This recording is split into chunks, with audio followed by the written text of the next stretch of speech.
everyone. Welcome to AMC Movie Talk for movie fans. I'm your host, Ashley Mova, and this is the daily show. We give you all of the latest news from the world of movies, plus some insight into what it all means. Joining us as always is AMC Movie News Editor-in-Chief, John Campea. This is the first time ever in the history of AMC Movie Talk that I don't want to be here. Hi, everybody. Hi, welcome to the show. Coming to you live from the Stream.TV studios here in Hollywood, California. And the reason I don't want to be here right now is because Canada and the U.S. are playing in the elimination medal round of the Olympic hockey. There's like 4 minutes left. Canada's leading 1-0. I'm sweating. We just had the game on the giant screen and we had to start the show, so I'm going to be a little distracted for the next few minutes. Also here, AMC Movie News production manager, Dennis Zen. I'm as well. I'm trying to He's trying to get it up on his phone. Live update of the score. You can't even make eye contact. Yeah. No. Sorry. Also your AMC Movie News entertainment correspondent, Erin Darling. Hello, guys. I want to be here. And I'm going to interact with you guys. I'm going to be present. Don't worry, I got it covered. Right into the first topic then.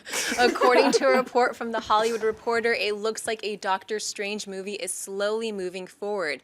The report claims that Marvel has created a short list of potential directors for the new film, which include Jonathan Levine, who directed 50-50 and Warm Bodies, Brave co-director Mark Andrews, Nikolaj Arcel, director of the foreign film A Royal Affair and writer of the Swedish version of Girl with the Dragon Tattoo, and Dean Israelite, director of the upcoming Welcome to Yesterday. John, what do you make of this list? It's actually quite an interesting list when you look down the names. And the nice thing about this list, I'm trying to read those updated scores as I'm talking. One of the things I like about the list is it is kind of outside of the box. This is not a list of names that you would have expected to see. But, I mean, if it comes down to it, I like Levine's name. When you really look at 50-50, he's shown he knows how to handle a more dramatic narrative type. When you look at Warm Bodies, he was able to pepper really cool narrative with a fun, lighthearted story. That is the Marvel wheelhouse right now. So he would be the name to me, but I am very actually kind of excited about this list because it is so outside of the box. It's different. I'm excited. I'd like to see it go to Levine, but that's just my thoughts. Dennis? I'd also go with Levine. I really like 50-50. It blended this nice balance of comedy and drama. Yeah. And it took a serious, a humorous take on a serious subject. Joseph Gordon-Levitt's character had cancer. Yeah. And it's not like a funny thing, but at the same time, yeah, so I really like that. So I would go with him. I also really liked Warm Bodies. It was a different take on zombies that we've ever seen before. Yeah. And just as a side note, that might be my favorite picture. I was somebody who was not thrilled with the trailer. With the first trailer we saw, I thought it was kind of a lazily put together trailer, to be honest. I am loving this poster. The size they're going with. He's a Titan, basically. Godzilla is a Titan. I love this. It looks great. I love the color scheme of it. I love that it's just giving us his back. I think this is cool. So, yeah, I'm in love with it. What about you, Aaron? Well, I think I'm going to say it, guys. I think this... Sorry, final! Canada wins! Just had a button. It just went final. Team Canada, the reigning, defending, undisputed gold medal champions, are heading to the gold medal game again. You guys have not won the gold medal yet. No, actually, we're probably not. Sweden is probably going to beat us. But we won. Okay, sorry about that, Aaron. You stole my moment. I stole your thunder. I'm sorry. It's okay. Just give me a second to get back in. All right. This, you guys, Godzilla I think it's my Man of Steel. I think it is the equivalent of the movies I was the most excited for last year. This is my Man of Steel. I love the trailer. I differ from you in my opinion there. I thought it was amazing, got me excited, didn't show us too much, left something in the imagination, and this is an amazing poster, you guys. I couldn't want more. I think this is exactly what I'm looking for. It leaves a little bit left to be desired, and it is just fun, and it shows you everything about the size and the scale of the monster we're gonna get. All right, folks, listen, we've reached that part of the show. Now that we're all refocused again for buy and sell, here's how this works. In front of her, Ashley's got a few other items in the world of movie news. She's going to run them down. Then Aaron, Dennis, and I are simply going to say whether we buy it or sell it. So, Ashley, what do we got? According to reports, Will Smith is set to join the upcoming sci-fi thriller Brilliance. The novel on which the film will be based is described like this. In New York, a man sensing patterns in the stock market racks up $300 billion. In Chicago, a woman can go invisible by being where no one is looking. They're called Brilliance, and since 1980, 1% of people have been born this way. Nick Cooper is among them, a federal agent. Cooper has gifts rendering him exceptional at hunting terrorists. His latest target may be the most dangerous man alive, a brilliant drenched in blood and intent on provoking civil war. But to catch him, Cooper will have to violate everything he believes in and betray his own kind. Aaron, buy or sell the sounds of Brilliance? Are we talking about Brilliance here, or is this the description for the trailer of Divergent? Oh, yeah. I'm not thrilled with the sound of this actual movie, but I love Will Smith. And I think he'd be great in a role like this. I cannot wait to see him again on the big screen in this kind of role because it's something he does well, and that man has charisma. Yeah. Cannot wait to see him. Dennis? I tentatively buy it. The concept, yeah, it's nothing new that we haven't seen before, but that's all in the execution of it. Right. And hopefully we see Will Smith kind of rebound from After Earth. Right. And he Yeah. actually really hasn't done many movies in the last like 4 or 5 years. And so No, he hasn't. Maybe he'll make a comeback.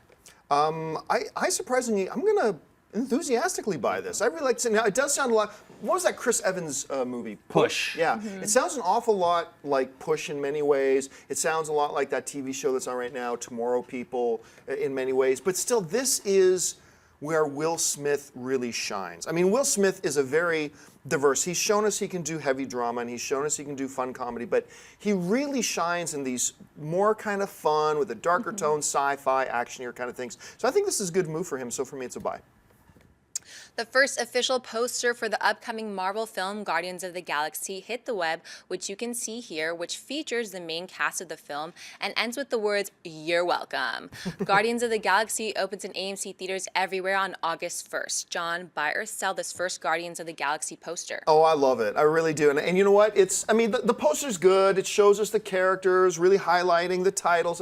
But the thing that makes me love the poster so much is the wording. From the studio that brought you Iron Man, Thor, Captain America, The Avengers, you're welcome. And the reason I think it fits so well is because that makes the tone of the poster completely fit with the tone of the first trailer we saw. It's a bit snarky, it's sarcastic, it's kind of fun, not taking itself very seriously, and I like that they incorporated that into the poster. So for me, it's a big buy. Dennis? I have to sell this poster. While I do like the wording, to me this looks like one of those movie to book adaptation covers. Like this, Actually, seriously, it's a good point. That's a like, really this good would point. be in like the 50-cent bin at some like used bookstore. So I have to sell it. Aaron? I'm going to split the difference, actually, between you guys. I hate the "You're welcome" on the poster. Oh, wow. I love the image, though. I really am feeling positive about that, but I feel really negative about the "You're welcome." I think it's cocky, and there's no need. It's not original. It's not new. We've seen the "You're welcome" thing, so it just pervasive in pop culture right now, and I think it's boring, to be honest with you. That would have been nice to see at the end of the trailer. Let's give us a "You're welcome" at the end of the internet trailer and you release it. That'd be fun. But on the poster, it really doesn't have a place for me, so I'm going to sell it. All right, what's next? According to reports, Red Hill and Expendables 3 director Patrick Hughes has signed on to direct the North American remake of The Raid Redemption for Sony Screen Gems. Production is set to start in the fall. Dennis, buy or sell Hughes directing the remake of The Raid? I mean, I temporarily have to sell it just because we haven't seen Expendables 3 yet, and we don't know how he's going to take it. And, you know, the first Raid was awesome, and from what I've heard of the second one, it's even better. Right. And I think the director, I think his name's Gareth Evans, I think he's doing a third one to follow up. I'd rather him come and do the remake American version, but maybe he just doesn't have it in his schedule. Aaron? I feel the same way. I want to see him really helm this project. But I'm going to buy it because I do want to see the movie either way, so I'm still excited. Yeah, and I'm for it. It makes me think, what it actually does is it gives me some enthusiasm about Expendables 3, because they must be seeing something in the way Expendables 3 was coming together to make them like what he was doing. Also, I gotta say, overall, I'm buying also because I just love the concept of doing a North American remake of The Raid. Now, for all the people who would then, you know, get into a religious fervor over it and say, no, don't touch the original, you'll never be as good as the original, why touch it, it's so great. You know why? Because it made $4 million and nobody saw it. I mean, let's face it, you and your friends may have seen it, me and my friends may have seen it. It made $4 million, which means nobody saw it. And if you can take something like concept like The Raid and give it a North American twist on it and get more people in to see this story and stuff like that with this type of action, then that's a good thing. And you know, if it sucks, then I still have the Raid Redemption at home on Blu-ray, so it doesn't really matter. But I'm all for it. And that's how they pitched the Old Boy remake. Oh. Yes. No, that's actually how they pitched it, guys. Yeah. We have footage. And I still have the original. All right, folks, listen, before we get to mailbag, I want to remind you that one of the films opening up in AMC theaters everywhere this week, and actually it's in theaters right now, is the new Kevin Costner film, 3 Days to Kill. Now, recently, our very own Crystal Lee Kennedy went over to talk to the star of the film, Kevin Costner. We want to share just a little bit of that conversation with you now. Check it out. This film was so much fun to watch. Oh, great. One of my favorite characters you've ever played was the character in Mr. Brooks, and I loved the kind of sinister side. And I got to see that again in this a little bit. Yeah. But your character was so complex, and you were dealing with so many real-life issues at once. Like, that had to be really hard to portray. Yeah, I mean, I use the term, he was walking between the raindrops trying to reconstruct a broken relationship and do some professional things that he needed to do, and the pressure of a teenager, and it sets itself up for some humor that you don't think was coming. You know, and he makes a lot of mistakes, and he doesn't earn their trust, you know, right away, which also is good. He has to earn it, and so you know, and then he's got this unholy relationship with this younger woman who's just a real, you know, on the verge of being a whatever she's going to be, you know, and I like to say a little Texas girl having fun in Paris, you know. Live questions, you can tweet them to us right now at AMC Movie News. So tweet live questions to us at AMC Movie News, and we always leave a few minutes at the end of the show to address the live questions. But for now, it's time for mailbag. So Ashley, what do we got? Dimitri James Michael writes, "Hey guys, so loving the show. My question is this. Do you think it's possible that we will ever see a sequel to either Pineapple Express or This Is the End? Thanks and keep up the great work." Pineapple Express, no. The guys behind it have all joked about how, no, they're never going to do a Pineapple Express thing. But This Is the End, they are trying to develop a sequel to that. And actually, they've already kind of they already talked a little bit about what it would be about. And they said the movie, This Is the End 2, would actually start at the world premiere of This Is the End. That's where the movie would start. So it would be like reality within reality. So it would start with all the actors at the world premiere of This Is the End, and that's how the movie would start. Where it would go from there, I'm not sure, but they are trying to develop it. Last I heard, it hadn't been officially greenlit yet, but I'm not going to be surprised at all if this gets the go-ahead at some point. Dennis, what have you heard? I mean, both of them made a decent amount of money. Both made, I think, over 100, and they both cost very little. Right. Like $30 million. So the possibility of both of them, but I don't think they're interested in doing Pineapple Express. We already kind of got a Pineapple Express sequel in This Is the End. Well, yes. So it seems like they're not really interested in that. This Is the End, I think the possibility is really high because it didn't cost a lot, and I think those guys had a fun time doing it too. It might be, I'd have to look over the list again. This Is the End might be my favorite comedy of 2013, actually, I think. Yeah, I think so. It was Yeah. definitely mine. Yeah. It was for sure my favorite comedy, and I think that I would love to see the sequel, and I hope they call it This Is Really the End. That would be a great name. Right? And then have That would be a another, great- and then afterwards have another sequel. This After This that. is really, really end. the end, end. in parentheses, I'm serious. But Dimitri James Michael, I hope you're on a soap opera with a name like that. How great That is is, that that is a name? great name. That is a great name. All right, what's next? Casey Michaels writes, "I don't know if you've talked about it yet, but a few years ago, Steven Spielberg bought the rights to do a Ghost in the Shell movie. Last I heard, they were thinking of doing it all CG animated. Is there still going to be a movie, or has it been scrapped?" To be specific, Spielberg didn't buy the rights to them. His company DreamWorks bought the rights, and they are moving ahead.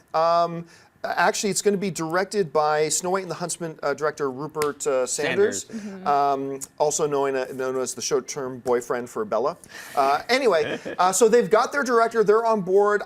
To be honest, I didn't hear that it was going to be CG. I thought it was going to be live action. I could be wrong about that. But either way, they are moving forward with it. They've got all the wheels in motion. Don't know when they haven't announced a production start date yet, I don't think, or anything like that. So they're still really early in the process. But as far as I know, they're moving ahead. What have you guys heard?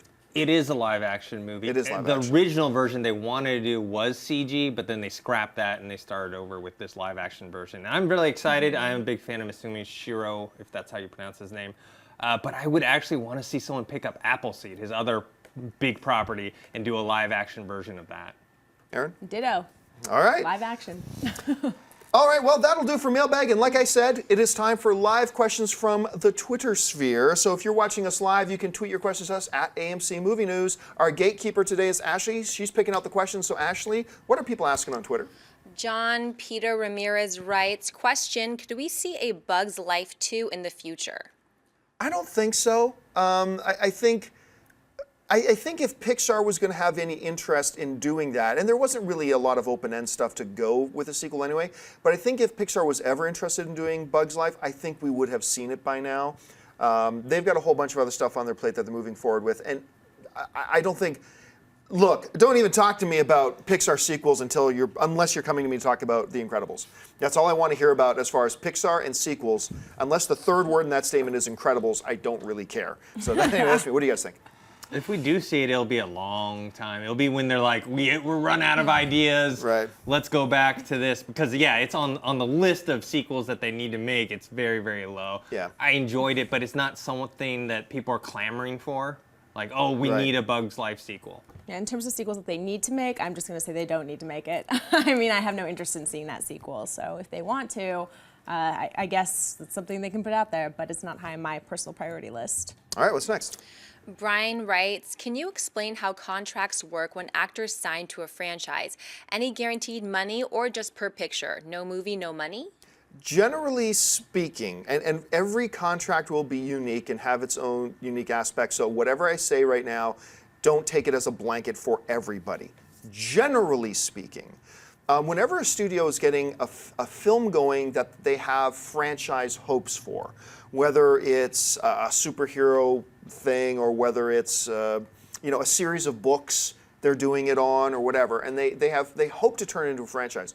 What they'll do is when they sign their cast, they'll make the cast sign a multiple film deal, whether it's 3, 4, or 5, whatever. Generally speaking, it'll probably be around 3. They'll make them sign a multi-film deal, so that way, if the first film's a big hit, they don't have to worry about going back to the negotiating table and give them a 10 times raise and whatever. They've got them under contract for the next. However, the way these contracts generally work is that they're not guaranteed for the actor.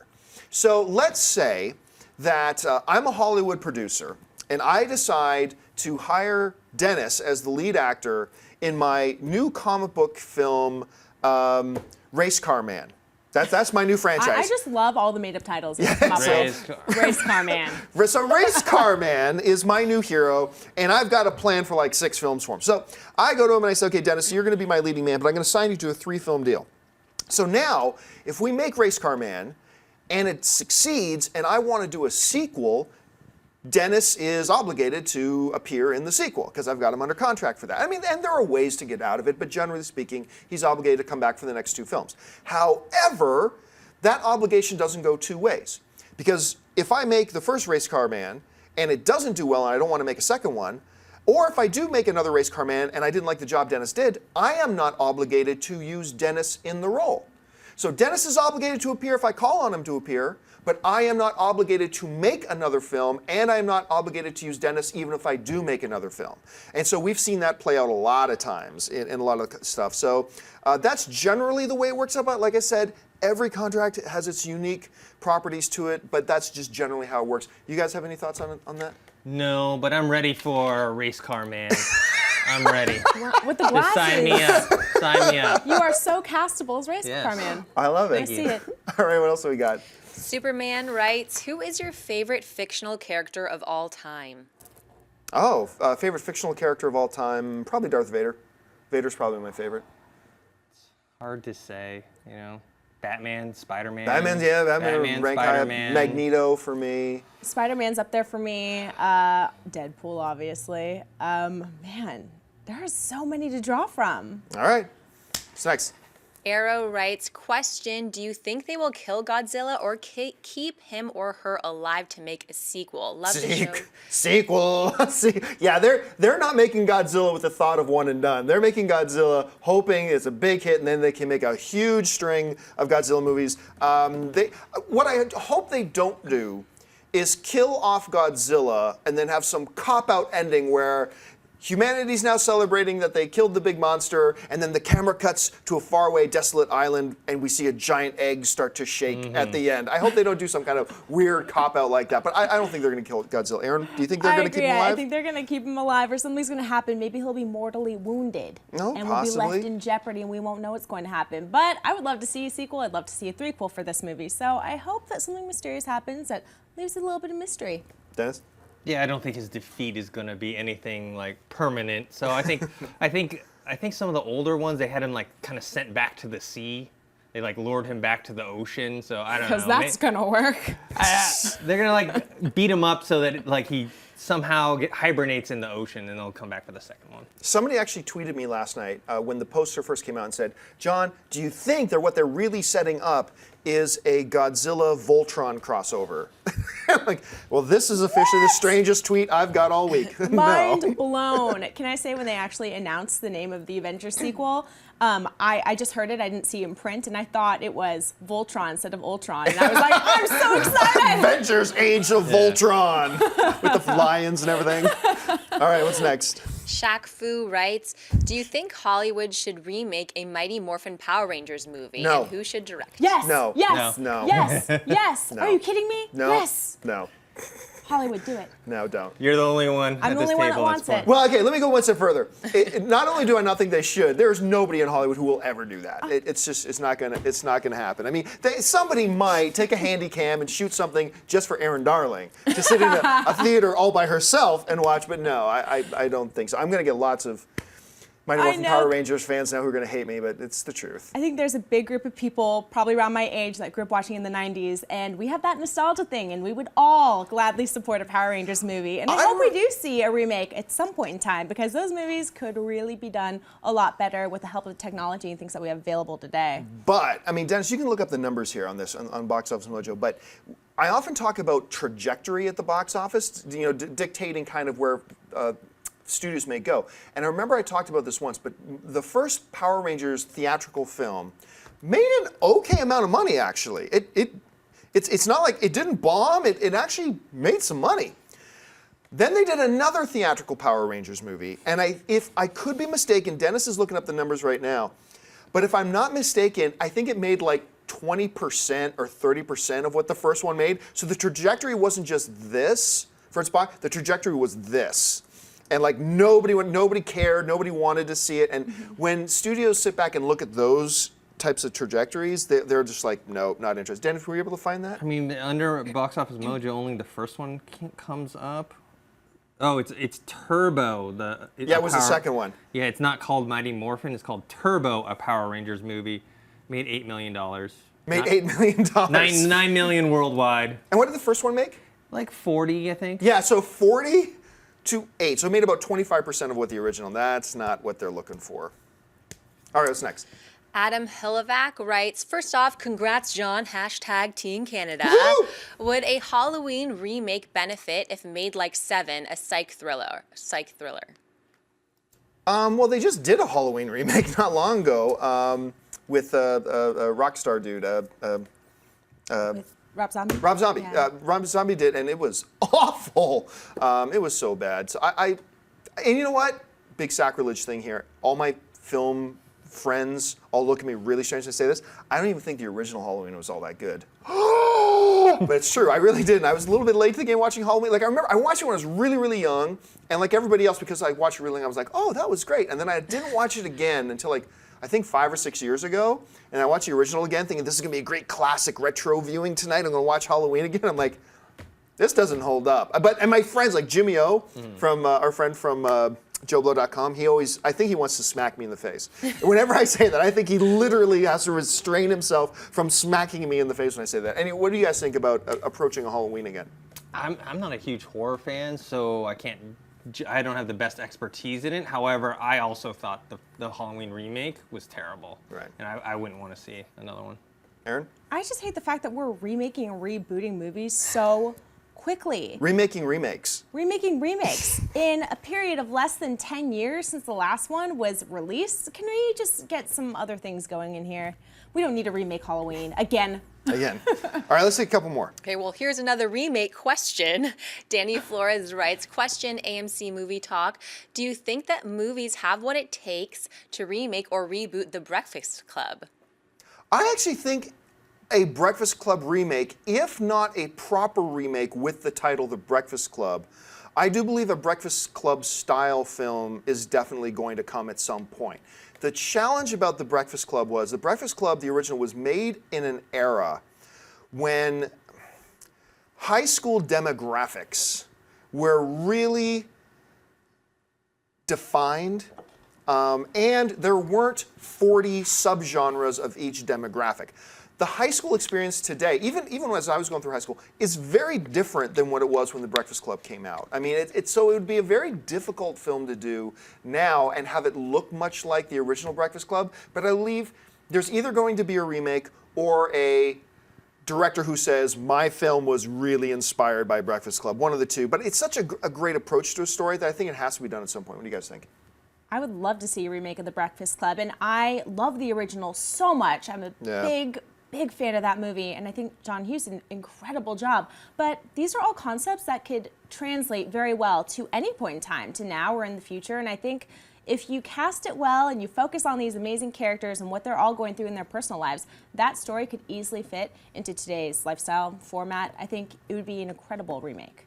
I really like the original as well, but they can do a remake. They will have to, like you say, kind of reformat it for today's culture and youth. Just like, you know, that short scene, not short scene, but like the whole thing of in 21 Jump Street when they go back to high school and they're like, what is going on? Yeah, the roles have changed completely. So it'd have to be something like that. Right. All right, what's next? Barry Allen writes, could the next James Bond be black? If yes, which actor would you pick? We've addressed this before. Yes, the next James Bond can be black because being Caucasian, being white, is not an essential element to who James Bond is. It's just not. It's not like Black Panther, where, you know, kind of being black is kind of an important deal to the Black Panther. With James Bond, it's not. There's nothing about James Bond that makes him being white essential to any of his. You make James Bond black, nothing about the character of James Bond changes. Nothing. So you can absolutely make him black. But as I've said before about trying to pick who the next James Bond would be, white or black, we're 5, 6, 7 years away from another actor being James Bond. And it's impossible to say this because anybody I might pick right now may very well not be well suited for it later on. So I'm going to pass on that part of the question. Absolutely, James Bond could be black. No reason why not to. But as far as picking an actor for it, we're way too far away to kind of go on that. Say, at least I feel that way. Dennis, what do you think? If it was right now, it'd definitely be Idris Elba. Sure, sure. Yeah, he's the default. Yeah, he's smooth, he's suave. He totally fits the James Bond profile. And also, all you really need, you have to be English, you know? Yeah, that's all you need to be. A guy that's English that can play a believable ladies' man and action hero. Yeah. So, yeah, it doesn't have to be a white guy. Yeah, I think with casting now, we're seeing it happen over and over again. The choices are becoming more and more interesting and creative, and I think that's a good thing. So I don't think that James Bond and white are, things that have to go together. Yeah. All right, let's take one more. Okay, DeAndre writes, question, why hasn't there been a Pokemon live action movie made, especially with today's technology? Because it would be stupid. This is just me crapping all over everybody's dreams day. Guys, you know what? I would watch I'm crapping over Power Rangers. I'm crapping over everything. I'd watch it too. I'd watch that one. And once again, you'd be pretty alone in a theater. I think there's a lot of nerds that would watch that one too. But once again, we're talking trajectory. If you pull up, there were several Pokemon films that went animated, granted, that went theatrical, and they had that same trajectory. With their box, so the interest isn't there. Like I said, we have this ghetto mentality of we believe those in our neighborhood, since we all think one way, we think the world thinks that way. And I remember, we see that a lot. So a lot of people think, me and everybody I know loves Pokemon, has great nostalgia feelings about Pokemon. Therefore, everybody does. They don't. They just don't. So no, I don't think any studio will do it, nor should they, really. And really, if you're a Pokemon fan, why would you want them to do it? I mean, seriously, I've got several things that I'm a fan of that I wouldn't want a theatrical film of. It's best where it is. And I think if you're a real Pokemon fan, I don't think you want a live-action version brought to the big screen by Hollywood. That's just my feeling on it. What do you think? I don't see one happening. It's like the whole Sailor Moon thing we were talking about, a week ago.